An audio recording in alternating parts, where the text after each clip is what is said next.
Hello everybody, I'm Doug. Welcome to the Auditory Vinyl. First, I want to thank everybody for jumping on that little survey I did about record sleeves and cleaners, what you use for cleaning.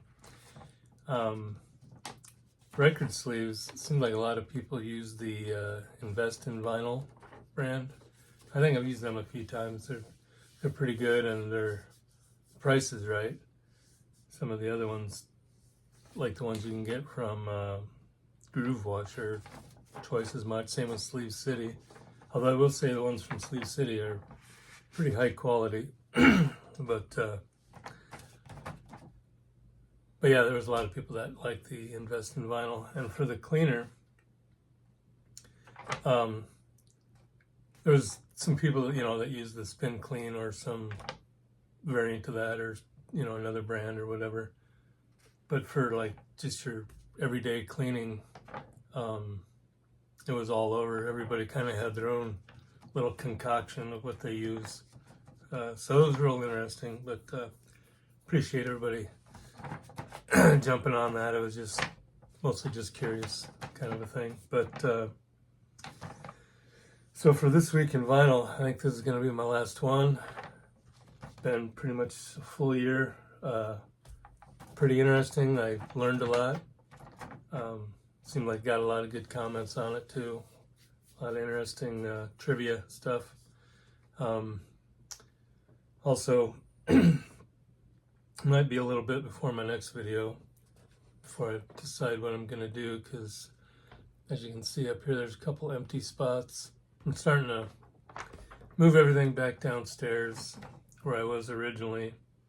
I moved up here just because it's cozy and comfortable, and because my basement isn't finished. But I get tired of having half my collection down there and half of it up here, and so I'm moving it all downstairs and gonna try to make it halfway comfortable too. Maybe I'll do a room tour video when I get it all figured out and squared away. But for this week in vinyl history, May 4th, 1959. Oh yeah, I couldn't find, because of my moving and the basement's all messed up, I couldn't find this record, but May 4th, 1959, at the first Grammys, Henry Mancini's Peter Gunn won Album of the Year. May 4th, 1964, Louis Armstrong's Hello Dolly, #1 on the US singles chart. This is from the Cap label. Also on here is Moon River, Blueberry Hill, Hey Look Me Over. Louis Armstrong, Hello Dolly. And then May 4th, 1974, Grand Funk, 2 weeks on the US singles chart, #1 with Locomotion. And I have a whole bunch of Grand Funk albums, but I don't have Shine On is one that Locomotion was on. But Grand Funk hits, it's got all their big ones: Rock and Roll Soul, We're an American Band, Some Kind of Wonderful, all that good stuff. Also May 4th, 1974, the Sting soundtrack, 5 weeks #1 for US album. Locomotion was the US single. This was #1 album on the US charts. Of course, Paul Newman and Robert Redford were in the movie. Sting, Scott Joplin, the music. Very popular soundtrack. The Entertainer was the the big song off of it. From Scott Joplin. Marvin Hamlish has a lot of stuff on here too.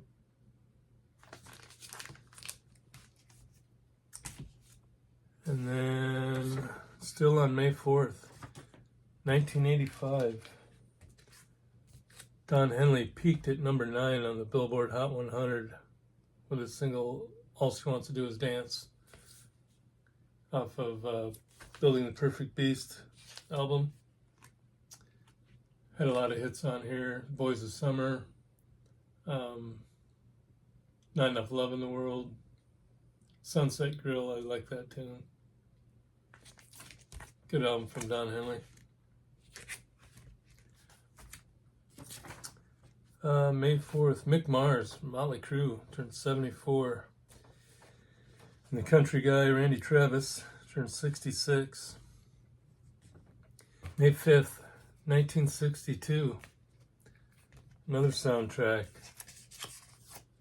West Side Story, number 1 on the U.S. album chart. Just, 8 years before Sting?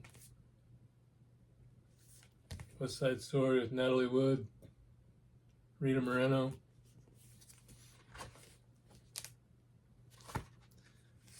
What was that? The Jets and the Sharks.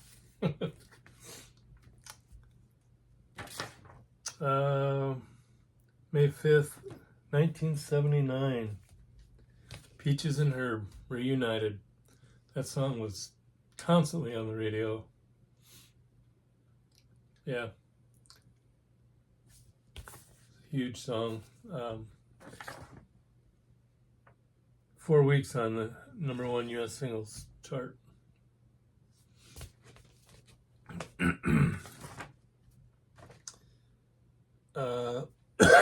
Excuse me, May 5th. Bill Ward from Sabbath turned 77. And Adele turned 37. May 6th, 1972. Elton John released his single Rocket Man off of his this album Hunky Chateau. Rocket Man was number 2 on the UK singles chart and number 6 on the US Hot 100.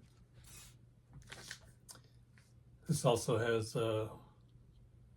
Honky Cat and I Think I'm Gonna Kill Myself. That's a pretty good tune. Kind of weird, but it's still pretty good. But Elton John. May 6th, Bob Seger turned 80. May 7th, 1966, Mamas and Papas. 3 weeks on the number 1 on the U.S. singles chart with Monday Monday. It also got a Grammy for Best Pop Duo or Group. California Dreamin's also on here. Spanish Harlem.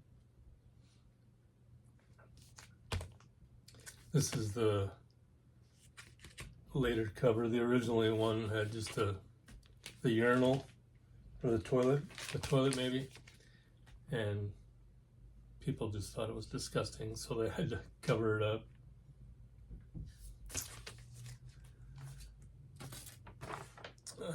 May 7th, 1977, Eagles on the number 1 chart with Hotel California off the album of the same name.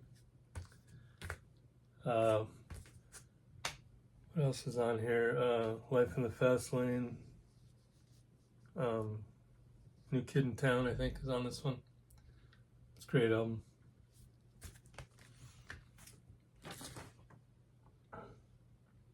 May 8th, 1976. John Sebastian, Welcome Back. The tune from the TV show Welcome Back, Kotter. It was number 1 on the U.S. singles chart on this day, or May 8th, 1976. Used to like that show. I was just seeing, I thought he had, Jeff Porcaro was on drums. He's another one of those session players that's on a lot of albums, but John Sebastian. May 8th, 1982. Another soundtrack song. Chariots of Fire was the #1 U.S. single from Vangelis. Not sure how you say their Vangelis. Not sure how you say the name, but yeah, the song Chariots of Fire, which covers a whole side 2. #1 song. I'm not sure if I've ever seen that movie, actually. May 8th, Tony Tennille, Captain and Tennille, was 85. Joe Bonamassa, I always have trouble saying his name. He's only 48. I would have thought he was older. And Alex Van Halen is 72. May 9th, 1970. The Guess Who, first Canadian rock group to hit the top of the Billboard's Hot 100 with American Woman. It spent 3 weeks up there. This album has also got No Time, No Sugar Tonight, New Mother Nature. A lot of great tunes. Randy Bachman, Burton Cummings. And then Randy Bachman comes back only 4 years later with BTO2, goes gold. I think eventually, well, obviously it sold a lot more. I'm not sure how far up it went, but yeah, 1974, it went gold on because the singles Let It Ride and Taking Care of Business. Randy Bachman, Tim Bachman, and Rob Bachman. I think both Tim and Rob died recently, like within the last couple of years. Good album out of them. And May 9th, 1987, Europe makes it to #8 on the Billboard 200 album chart. Final Countdown was all over MTV, but Rock the Night and Carrie were singles. I think Cherokee might have been too, but classic 80s rock stuff. And May 9th, Billy Joel turned 76. May 10th, 1994, Weezer released their debut. This one went triple platinum. Sometimes people just refer to it as the Blue Album. My Name is Jonas, Buddy Holly, The Sweater Song, Say It Ain't So. Pretty good debut from them kids. May 10th, Donovan turned 79. Oh yeah, Donovan, Dave Mason, and Graham Goldman all turned 79. Graham Goldman from 10cc also wrote some songs for the Hollies. Oh, what do we got? We got some new stuff. Three Doors Down, their 2002 album. Can't even read my own writing. Away from the Sun, being re-released. Alice Cooper's Hey Stupid from 1991, being re-released this week. Eric Clapton's Unplugged from 1992. It's an enhanced version, and if I understood it right, there was an interview that he did at some point, and they edited that in. So like before each song, he talks a little bit about the song before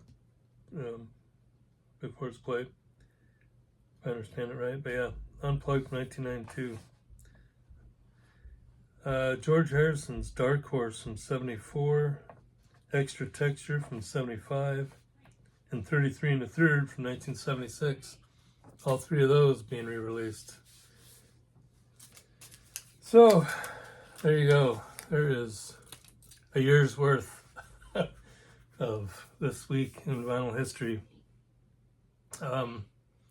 Again, thanks everybody for watching and all the comments and stuff. been a lot of fun. I think now I'll probably just maybe play it by ear. You know, I was going to do a top 10 type of thing every week, but seems like there's already plenty of that in the VC. So I might just do, you know, kind of what everybody else does, you know, what I've been listening to, what I bought recently, you know, just whatever. So stay tuned to see what comes up. But that's it. So thanks again, and enjoy the music.